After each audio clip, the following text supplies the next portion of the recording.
mga kababayan nating seniors, kung kayo ay 60 o 65 pataas at tumatanggap ng SSS o GSIS pensyon, makinig kayo ng mabuti dahil ang mga susunod kong sasabihin ay maaaring magdagdag ng libu-libong piso sa inyong bulanan na kita simula ngayong 2025.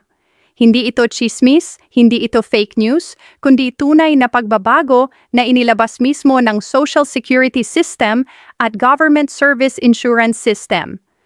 Maraming seniors ang hindi alam ang mga bagong benepisyong ito at sayang naman kung hindi ninyo makukuha ang pera na karapat-dapat sa inyo. Kaya pakiusap, tapusin ninyo ang video na ito dahil pag-uusapan natin ang eksaktong halaga na matatanggap ninyo, kung paano kayo makakakuha nito, at ang mga mahalagang deadline na hindi ninyo dapat palampasin. May ilang pagbabago na automatic, may iba naman na kailangan ninyo pang gawin ng konting aksyon. At ang pinaka-importante, may mga pensioner na pwedeng makakuha ng hanggang 33% or 33% na dagdag sa kanilang pensyon sa loob lang ng 3 taon. Isipin ninyo yan, kung ang inyong pensyon ngayon ay 5,000 piso kada buwan, sa taong 2027 o 2027, pwede nang umabot sa 6,700 piso o higit pa. Pero hindi lahat ay makakakuha ng parehong halaga at dito nagsisimula ang komplikado. Kaya makinig kayo dahil isa-isahin natin ang bawat detalye para walang maliliwang piso at para alam ninyo kung saan kayo lulugar. Ang pinakamalaking balita para sa mga SSS pensioners ay ang 3 taong pension increase na magsisimula ngayong Setyembre 2025. Ito ang unang beses sa loob ng 68 taon o 68 taon na magkakaroon ng multi-year adjustment ang SSS. Para sa mga retirement at disability pensioners, makakakuha kayo ng 10% o 10% na increase kada taon, samantalang ang survivor pensioners ay makakakuha ng 5% o 5% na increase bawat taon. Ibig sabihin, sa taong 2027 o 2027, ang inyong pensyon ay tumaas ng humigit kumulang 33% kung kayo ay retirement o disability pensioner o 16% o 16% kung kayo ay survivor pensioner. Halimbawa, si Mang Pedro na tumatanggap ngayon ng 3,000 piso or 3,000 pesos monthly pension. Sa Setyembre 2025, tataas ito ng 10%. Ibig sabihin tatanggap siya ng 3,300 piso or 3,300 pesos. Sa Setyembre 2026, dadagdag ulit ng 10%. Kaya magiging 3,630 o 3,630 pesos. At sa Setyembre 2027, dadagdag pa ulit. Kaya ang final amount ay umabot na sa humigit kumulang 4,000 o 4,000 pesos. Ito ay halos 1,000 piso o 1,000 pesos na dagdag mula sa orihinal niyang pensyon. Ang programang ito ay makakatulong sa mahigit 3.8 milyon o 3.8 million na pensioners, kasama ang 2.6 na milyon o 2.6 million na retirement at disability pensioners at 1.2 milyon or 1.2 million na survivor pensioners. Pero tandaan, ang increase na ito ay automatic lang para sa mga pensioner na aktibo na as of August 31 o 31st, 2025 o 2025. Hindi kayo kailangang mag-apply o pumunta sa SSS office para makuha ito. Direkta na itong ilalagay sa inyong disbursement account kung saan man kayo tumatanggap ng inyong monthly pension ngayon. Pero ito ang mahalagang reminder. Siguruhing updated ang inyong bank account details sa SSS. Kung luma na ang inyong information o nagsara na ang account na nakaregister sa inyo, baka ma-delay o hindi mapadala ang dagdag na pera. Kaya ngayong buwan pa lang, mag-login sa My SSS portal ninyo o bumisita sa pinakamalapit na SSS branch para i-verify ang inyong disbursement account. Bukod sa regular na monthly pension ninyo, may additional benefit din kayong tatanggapin tuwing Disyembre at ito ay ang tinatawag na 13-month pension. Ang 13 buwang pensyon ay automatikong ibinibigay ng SSS sa lahat ng qualified pensioners tuwing Disyembre upang makatulong sa kanila sa mga gastusin sa Pasko at mga pangunahing pangangailangan.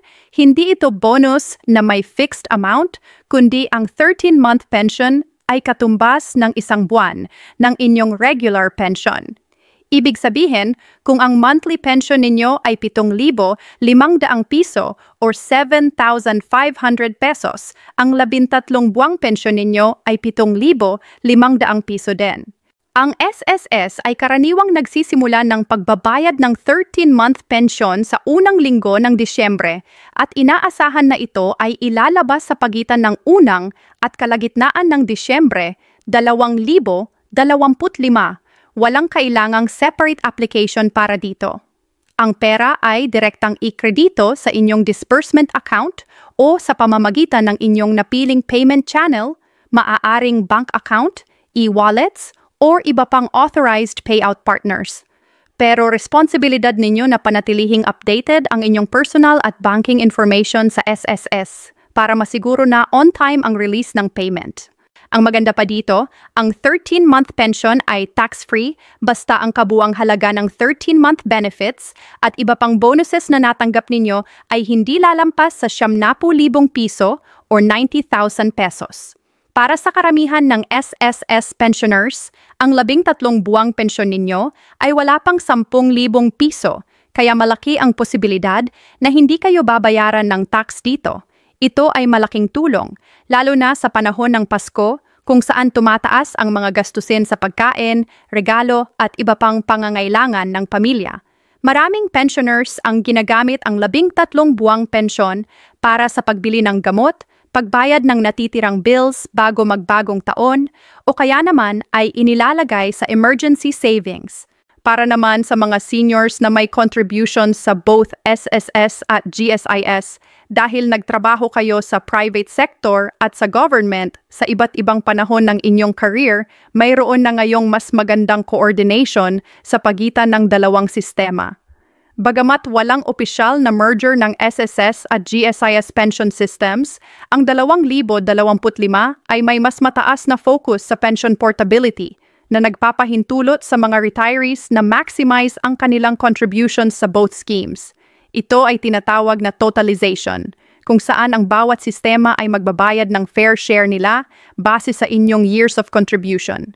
Hindi ninyo mawawala ang anumang contribution sa alinmang sistema. Ang coordination sa pagitan ng agencies ay naging mas mahusay na binabawasan ang delays sa processing ng totalized claims at ang digitized records at shared service agreements ay nagpapahintulot sa mga retirees na ma-access ang kanilang contribution data ng mas mabilis. Kung ang inyong huling employer ay private sector, mag-file kayo sa SSS. Kung ang final job ninyo ay sa government, mag-file sa GSIS. Sila na ang mag-coordinate sa isa't isa kung kailangan ang totalization. Ang bawat agency ay kakalkulahin ang portion nila ng pension at magbabayad sa inyo monthly. Kung eligible kayo para sa both full pensions, makakatanggap kayo ng 2 monthly payouts. Halimbawa, si Aling Rosa na nagtrabaho ng 15 taon sa government at 15 taon sa private sector. Dahil hindi siya umabot ng minimum na 20 taon sa isang sistema para sa full pension, gagamitin ang totalization. Ang GSIS ay kakalkulahin ang portion nila base sa 15 taon ng government service at ang SSS naman ay kakalkulahin ang portion nila base sa 15 taon ng private employment. Si Aling Rosa ay makakatanggap ng 2 separate pension payments monthly at ang combined amount ay mas mataas kaysa kung wala siyang totalization. Kaya kung kayo ay may contributions sa both systems, huwag kalimutang i-claim ang both pensions. Maraming seniors ang hindi alam ito at nagsettle lang sa isa, kaya nawawala sila ng libu-libong piso. Para sa mga pensioners na nangangailangan ng emergency funds o kailangan ng tulong sa unexpected expenses, may good news din para sa inyo. Ang SSS ay balak na bawasan ang interest rate sa salary loan at calamity loan programs. Sa kasalukuyan, ang interest rate para sa mga loan programs na ito ay 10% or 10% per annum. Ang plano ay ibaba ito para mas mataas ang cash proceeds mula sa loan applications ng mga members at pensioners. Bagamat hindi pa officially announced ang exact new rate, ang target ay siguruhing mas affordable at accessible ang loans para sa mga nangangailangan. Halimbawa, kung dati ay nag-loan kayo ng 20,000 piso o 20,000 pesos at may 10% interest, ang babayaran ninyo ay malaki. Pero kung bababa ang interest rate sa 7% or 7% o mas mababa pa, ang monthly amortization ninyo ay bababa din at mas maraming pera ang mapupunta sa actual na cash proceeds na makukuha ninyo. Ito ay lalo na makakatulong sa mga pensioners na may medical emergencies, kailangan ng pera para sa bahay na nasalanta ng bagyo o lindol o kaya naman ay may urgent family needs pero tandaan, ang loans ay utang pa rin. Kailangan ninyong siguruhing kayang bayaran ang monthly amortization para hindi kayo mag-suffer ng penalties o interest charges na mas mataas pa. Ngayon na alam na ninyo ang 4 na mahahalagang pagbabago, ibabahagi ko ang mga practical tips para masiguro na makukuha ninyo ang lahat ng benefits na karapat-dapat sa inyo. Una, panatilihing updated ang inyong contact information at bank account details sa SSS o GSIS. Mag-login sa MySSS portal or GSIS website at i-verify ang lahat ng information. Kung nagbago ang inyong address, phone number, or bank account, i-update ito immediately. Maraming pensioners ang nag-miss ng important announcements or hindi nakatanggap ng payment dahil outdated ang kanilang information. Pangalawa, para sa mga pensioners na 80s na or 80 years old and above, may special provision ang SSS. Pinag-aaralan ng SSS ang current guidelines para sa Philippine-based retirement pensioners na higit sa 80 taong gulang upang masiguro ang patuloy nilang pagtanggap ng pension benefits. May 17,493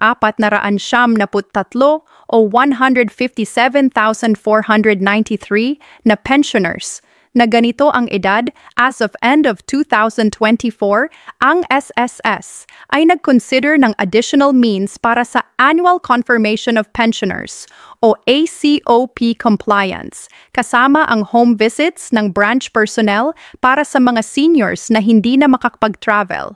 Kung kayo o ang inyong parents ay 80s na, mag-coordinate sa SSS para malaman kung paano ninyo makumpleto ang ACOP requirements nang hindi na kailangang pumunta sa office. Pangatlo, huwag maniwala sa lahat ng nababasa ninyo online, lalo na sa social media. Maraming fake news at rumors tungkol sa malaking pension increases na hindi totoo. Halimbawa, ang usap-usapang 18,500 piso or 18,500 pesos na GSI's pension hike para 2025 ay walang official confirmation mula sa GSI's board o government resolution. Para maiwasan ang scams at fraud, tanggapin lang ang information mula sa official SSS o GSIS websites, verified media sources, o direkta mula sa SSS o GSIS hotlines at branches. Ang mga authorities ay nag-warning na ang pension rumors ay maaaring humantong sa fraud at scams. At ang GSIS ay paulit-ulit na nagpaalala sa members na huwag makipag-transact sa third-party fixers na nag-claim na makakapag-expedite ng pension increases. Pang-apat, alamin ang inyong pension schedule.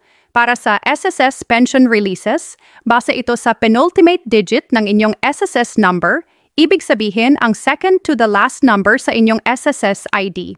Halimbawa, kung ang SSS number ninyo ay 34-12-3456-8 o 34-12-3456-8, ang penultimate digit ninyo ay 7 may schedule chart ang SSS na nagpapakita kung kailan ang payout date based sa digit na yan. Para naman sa GSIS pension, ang release date ay every 8th of the month. Kung ang 8th ay Saturday, Sunday, or holiday, ang pension ay i-release sa last working day bago ang 8th. Alam ninyo na ang exact date, pwede na ninyong i-plan ang inyong budget at gastusin. Panglima, kung may problema sa inyong pension payment, huwag mag-panic. Check muna ang inyong bank account balance. Kung wala pa rin after ilang days, contact directly ang SSS or GSIS. May hotlines at email addresses sila na pwede ninyong i-contact. Kung urgent ang issue, pumunta na sa nearest branch ninyo. Magdala ng valid ID, inyong SSS or GSIS number, at anumang documents na related sa inyong pension. Minsan ang delays ay dahil sa technical issues, outdated information, o kaya naman ay may pending requirements na hindi pa nakumpleto. Mas mabuti na agad-agad ninyong i-resolve para hindi lumaki ang problema. Pang-anim, kung may contributions kayo sa both SSS at GSIS, asikasuhin na ngayon ang inyong totalization claims, huwag hayaang matulog lang ang pera ninyo. Kumuha ng copies ng inyong employment records, contribution statements, at iba pang supporting documents. Mag-file ng claims sa both agencies at sundin ang process nila. Maaring medyo matagal ang processing, lalo na kung kailangan ng coordination sa pagitan ng SSS at GSIS. Pero sulit naman ang paghihintay dahil makakakuha kayo ng mas mataas na combined pension. Pampito, mag-plan ahead para sa taxes. Ang pensions at 13-month pay ay generally tax-free hanggang sa certain limits. Base sa Tax Reform for Acceleration and Inclusion or TRAIN law, ang 13-month pension ay non-taxable basta ang full amount ng 13-month benefits at any other bonuses ay hindi lumalampas sa 70,000 piso or 90,000 pesos. Para sa karamihan ng SSS at GSIS pensioners, ang combined na pension at benefits ay wala pang 90,000 pesos annually, kaya hindi na kayo babayaran ng tax. Pero kung may iba pa kayong income sources or malaki ang pension ninyo, i-consult ninyo ang BIR or tax professional para masiguro na compliant kayo at para malaman ninyo kung may tax obligations ba kayo. Pangwalo, kung nagplan kayong mag-apply ng loan sa SSS, mag-time ninyo ng maayos. Hintayin ninyo ang announcement ng lower interest rates bago kayo mag-apply ng salary loan or calamity loan. Mas mabuti na mag-apply kayo kapag mas mababa na ang rates para mas mataas ang makukuha ninyong cash proceeds at mas mababa ang monthly amortization ninyo. Pero huwag rin kayong mag-loan kung hindi talaga kailangan. Ang pension ninyo ay para sa inyong daily living expenses at basic needs. Ang loans ay dapat emergency option lang, hindi regular source of funds. Pangsiyam, para sa mga survivor pensioners o dependents, siguruhing alam ninyo ang inyong rights at benefits. Ang survivor pensioners ay makakakuha rin ng pension increase bagamat mas mababa ang percentage compared sa retirement at disability pensioners. Kung kayo ay legal beneficiaries ng deceased, SSS o GSIS member, mag-file ng claims agad at isubmit ang lahat ng required documents tulad ng death certificate, marriage certificate, birth certificates ng mga dependent children at iba pa. Maraming widows at orphans ang hindi nakaka-claim ng survivor benefits dahil hindi nila alam ang process or natatakot silang mag-apply. Huwag kayong matakot. May tulong ang SSS at GSIS para sa inyo. Kung napanood ninyo ang video na ito hanggang dulo, salamat sa inyong atensyon. Ngayon, ito ang mga konkretong steps na dapat ninyong gawin. Ngayong linggo pa lang. Una, mag-login sa MySSS account ninyo o sa GSIS portal. I-check kung updated ang lahat ng inyong information.